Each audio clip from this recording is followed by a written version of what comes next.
आई तनी गनवा के बात पर गौर करिहन कहना बा चिंता न करे सजन, चिंता न करे सजन, कट जाई ई कठिन समैया, कट जाई ई कठिन समैया। साथ साथ चलब हर कदम, साथ साथ चलब हर कदम, बनके रहो तोहार हर छैया, बनके रहो तोहार पर छैया। चिंता न करे सजन। अभिषेक बाबा, अभिषेक बाबा, अभिषेक बाबा। जल्दी अन्हार से सूरज उगार के छोटी करी बदरिया, जिंदगी में खुशियाँ रुनझुन हो बरसी, रातों दिन दोपहरिया।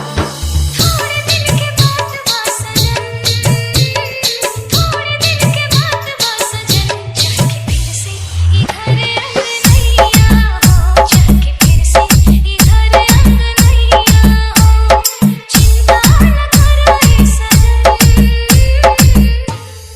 अभिषेक बाबा, अभिषेक बाबा, अभिषेक बाबा।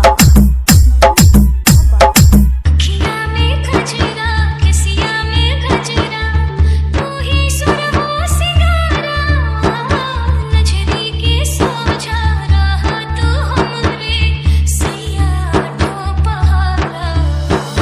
करना तू खियाई गम, करना तू खियाई गम, हे राम जी एक दिन सहैया, हे राम जी एक दिन सहैया।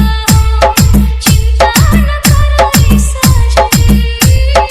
आजमगढ़, आजमगढ़, आजमगढ़, आजमगढ़, आजमगढ़, आजमगढ़, आजमगढ़, आजमगढ़।